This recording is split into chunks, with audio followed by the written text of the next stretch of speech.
Então, é um privilégio estar de volta aqui nos evangelhos virtuais, não é? Podendo compartilhar um pouquinho desse alimento espiritual que é qualquer tipo de afirmação ou cogitação ou talvez reflexão em torno da figura de Jesus e de seus ensinamentos, o nosso grande líder, o nosso grande mestre, né? É uma época realmente de grandes oportunidades, embora muitas pessoas não vejam dessa forma, né?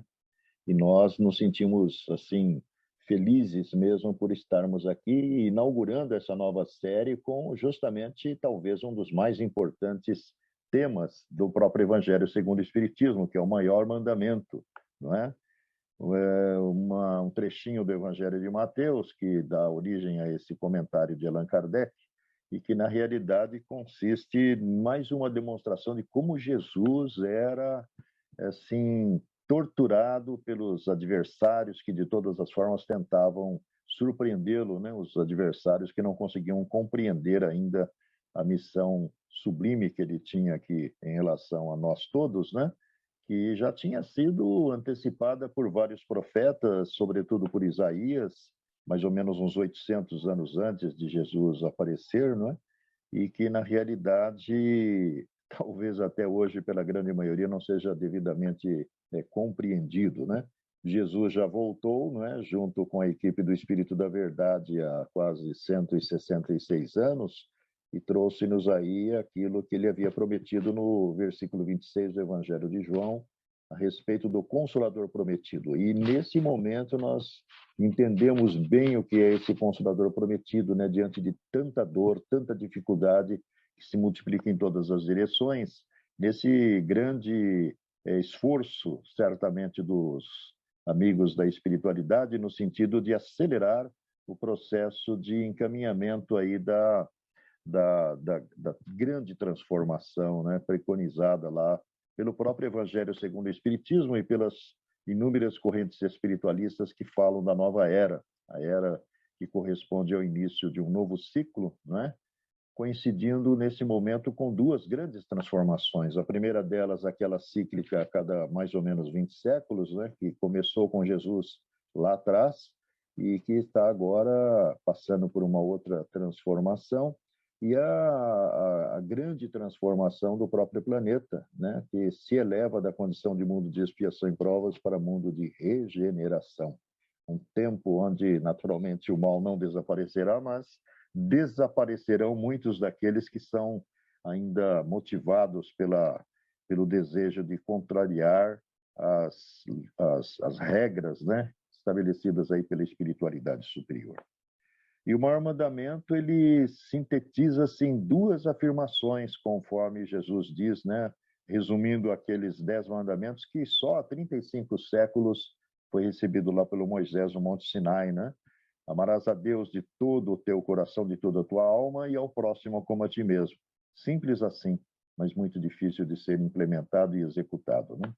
E nós podemos, talvez, concluir que isso, em parte, deve-se às dificuldades daqueles que nos trouxeram a esta vida na experiência atual, não é? E que, na realidade, deram o melhor de si, mas talvez tenham esquecido do aspecto mais importante, porque talvez não soubessem, né? O aspecto mais importante dessa atividade educativa, que é a reencarnação, é justamente o despertamento da nossa consciência em relação aos desenvolvimentos na nossa área espiritual, no nosso sentido espiritual, né? Nós, na realidade, somos parte de um século que começou com famílias numerosas, depois com restrições no número de filhos, principalmente a partir da segunda metade do século XX, onde grandes transformações, por exemplo, aqui no nosso país se operaram, não é? Muitos dos nossos ancestrais diretos saíram da comodidade do interior e vieram para os grandes centros, onde grandes transformações também se operavam, e talvez a mais perturbadora de todas seja justamente o afastamento das criaturas das questões religiosas, principalmente porque as distâncias eram muito grandes, principalmente porque talvez a escassez de recursos para os nossos ancestrais mais diretos talvez fosse grande também, não é? e eles foram se esquecendo de Deus. E nós, consequentemente, também, né?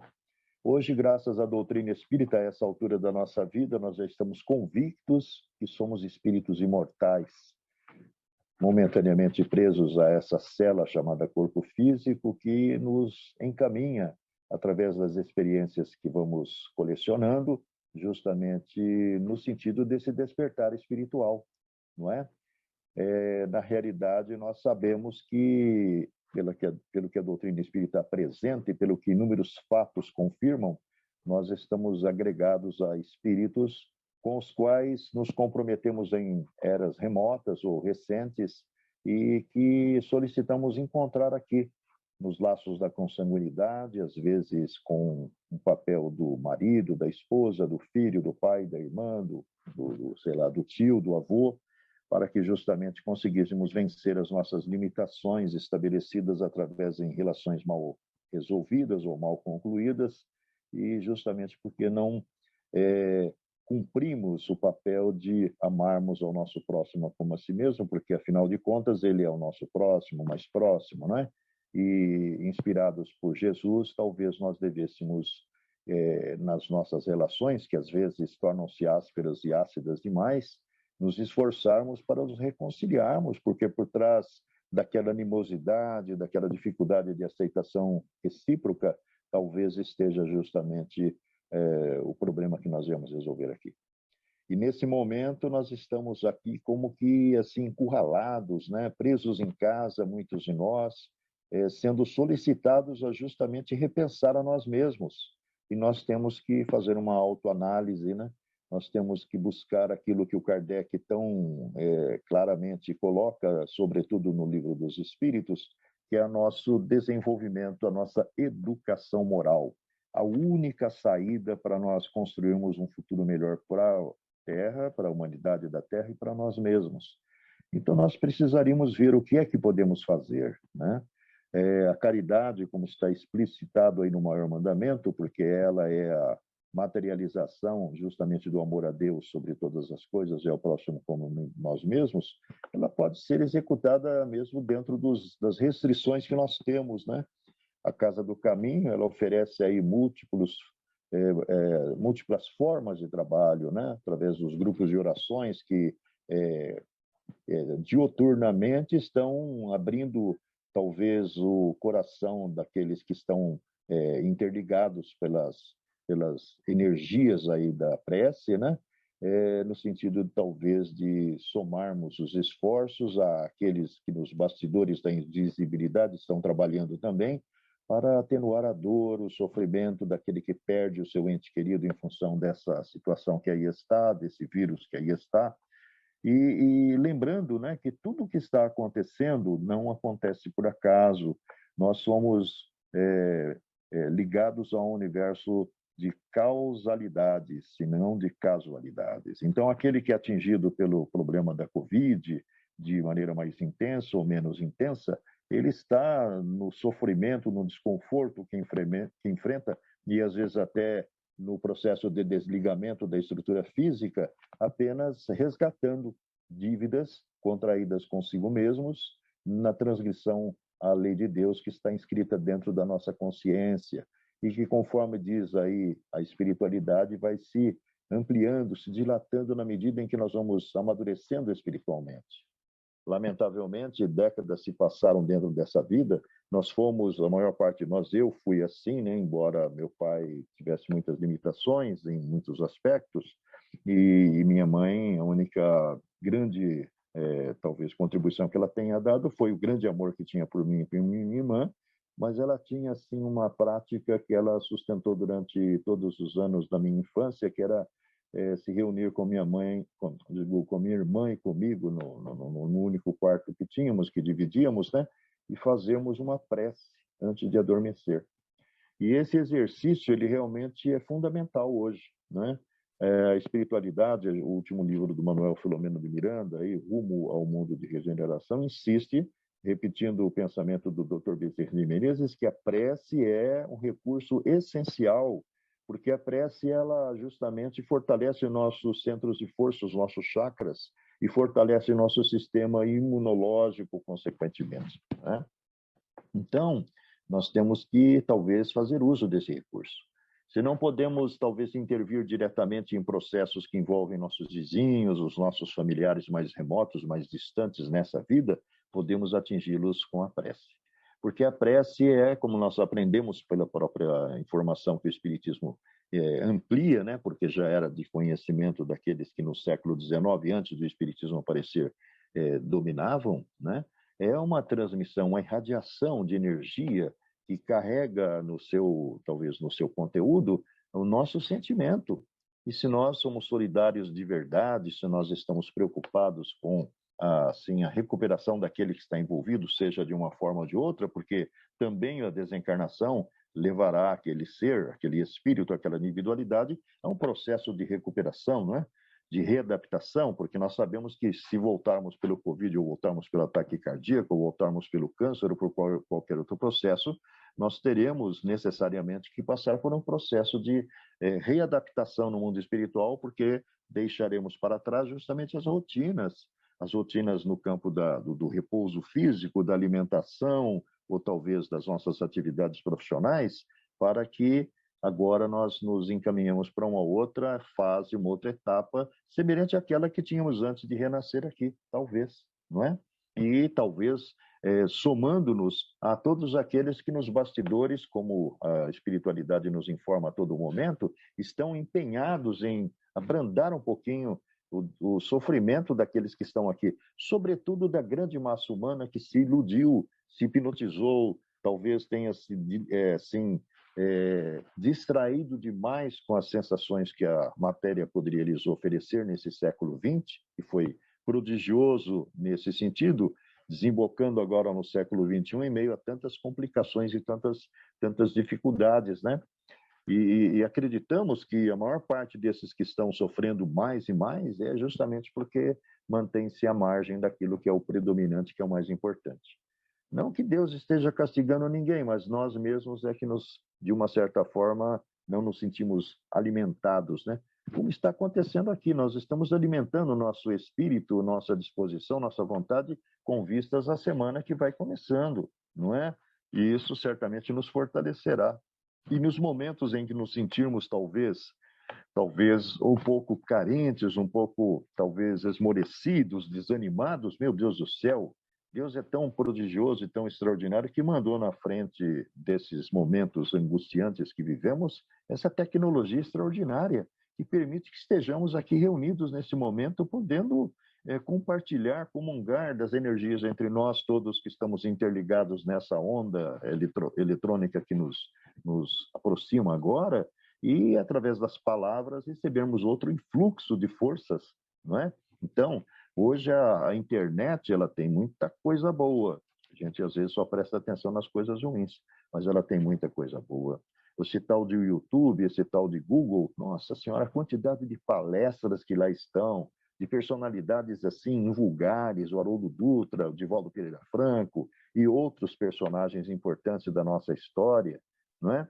Da nossa história atual, né? Que são caras que voltaram justamente para se representarem-se ou representarem para nós os referenciais, que são caras que conseguem enxergar nas entrelinhas aquilo que nós individualmente talvez tenhamos dificuldade de fazer. Nós temos inúmeras preces, inúmeras músicas, inclusive músicas como essa maravilhosa que abre os trabalhos dos domingos, né? É uma obra mediúnica que o Van Sant tão bem canta, né?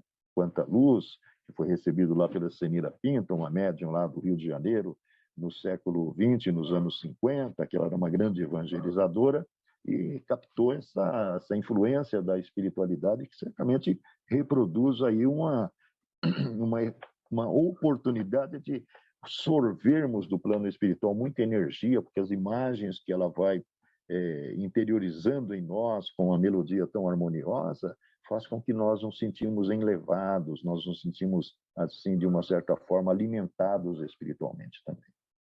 Então, a caridade, né, além desse aspecto citado, que é justamente nós nos reunirmos a todos esses grupos, talvez da Casa do Caminho ou de outros grupos, para orarmos em conjunto, nas notícias que chegam da pessoa que vai passar por uma cirurgia, da pessoa que acaba de desencarnar, da pessoa que está com ideias suicidas, já que nós não podemos ir diretamente a ela, e talvez se o fôssemos, não conseguíssemos êxito, né? Porque às vezes nós não conseguimos reverter quadros que fazem parte de um processo que estava programado, previsto, e que só é talvez mais angustiante para aquele que está vivendo ele, porque ela não se preparou. Como disse o doutor Inácio Ferreira, numa resposta no ano passado, no começo do ano passado, através do médium Bacelli, quando perguntado se a espiritualidade não poderia dar uma receita para nós passarmos por esse momento tão difícil, não é? Ele simplesmente respondeu: olha, o receituário foi dado há 20 séculos, só que ninguém fez uso desse remédio adequadamente. Talvez nós também, não é? E se o fizermos, talvez não da maneira correta. Por isso que Deus nos dá agora essa bendita oportunidade de estarmos interligados em nome da doutrina espírita para alimentarmos o nosso ser, para talvez termos a oportunidade de reabilitarmos-nos perante as leis cósmicas, não é? Então, caridade. Nós podemos, existem muitos trabalhos, meu Deus, a fome em todas as áreas, em todos os setores, pelo desemprego, por todos esses processos que aí estão, está campeando em todas as direções. Existem grupos, que nem o grupo Chico Xavier ali, ou a própria Safrater, que buscam, através de esforços de companheiros abnegados, de companheiros que buscam compartilhar um pouco dos seus recursos, para fazer com que as cestas básicas alcancem aquelas famílias desesperadas, para que a marmitinha consiga chegar àquele morador de rua, o café da manhã, às vezes, ou outros procedimentos. Como se faz isso? Puxa vida, integre-se, descubra, converse com aqueles que estão empenhados nesse serviço e faça a sua parte. Isso é caridade. Isso é amor ao próximo, embora não diretamente manifestado, mas indiretamente, porque é uma maneira de você participar.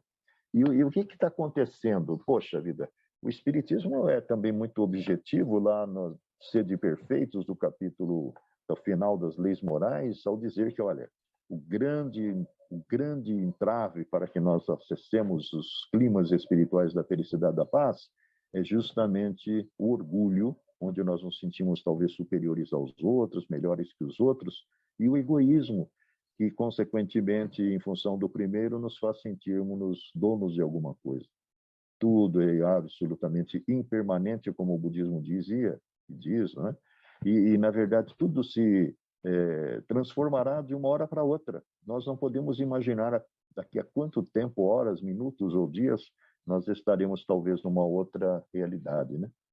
Nessa semana, na sexta-feira, minha esposa foi surpreendida pela notícia da morte do filho de uma amiga muito próxima, filho único, e sei lá se pela Covid ou não, porque foi um negócio tão abrupto que a família exigiu que fosse feita uma autópsia, porque pode ter sido algum erro médico, um mocinho aí de 20 e poucos anos.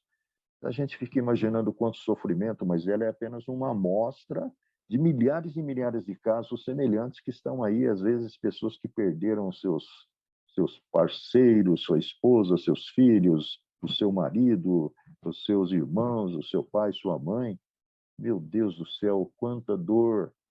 E como nós podemos ajudar? Porque o seu pensamento irradia o seu sentimento. E esse movimento de solidariedade que muitas vezes se assoma de você, que toma conta de você, ele pode ser externado na direção daquele que está passando por essa dura prova, né? Chico Xavier dizia que não existe dor maior do que a perda de um filho, né? E tem muitos casos assim se multiplicando e não continuarão, eles não terão interrupção a curtíssimo prazo.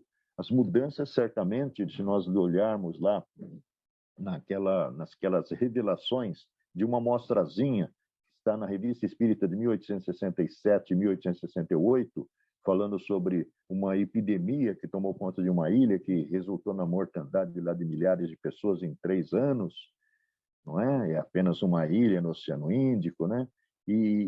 Na verdade, em algum momento aquilo parou, e parou justamente porque na revista de outubro de 1868, Clérdio Plantier, uma entidade, comunica-se na Sociedade Espírita de Paris e anuncia, olha, em janeiro do ano seguinte, que é 1869, o problema na Ilha Maurícia terá encerrado.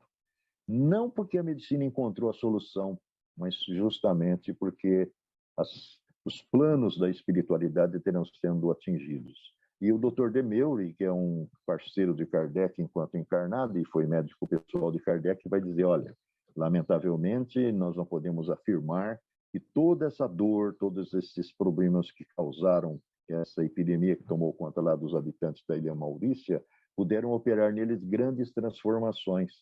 Porque, na verdade, como está acontecendo agora, a maior parte das pessoas nem associa isso a Deus, porque isso é uma ação, certamente, que emana dos planos superiores e faz parte daquele processo gigantesco, porque alcança a humanidade toda, e todos têm, às vezes, comportamentos absolutamente assim, incoerentes, né? Porque estão desnorteados, porque não estão em sintonia com a espiritualidade que expressa certamente o pensamento divino, né?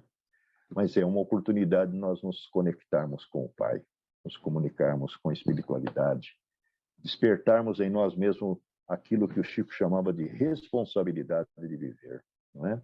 Cuidando de nós mesmos até certo ponto, nos contendo nos nossos ímpetos, às vezes, de contrariarmos as regras estabelecidas e usarmos esse poder mento-emocional que nos é peculiar, graduado de acordo com o nosso estágio evolutivo, para chegarmos até aqueles que passam por essas grandes dores, essas grandes provações, que talvez venham até nos atingir. Nós não sabemos, mas se nos atingir, nós temos que estar em meio a elas, convictos de que nós estamos apenas dentro de um programa que foi autorizado por nós antes de entrarmos nessa experiência da matéria, né? Concluindo, Emmanuel diz assim: não alegues defeitos deixando de servir. Não percas vida e tempo fitando os próprios males. Remédio em teu remédio é o bem que distribuas. Esquece-te e confia. Serviço é cura e paz. Cada rosa no barro é uma explosão de luz. Quando te faltem as forças, Deus te sustentará. E Ele nos abençoe.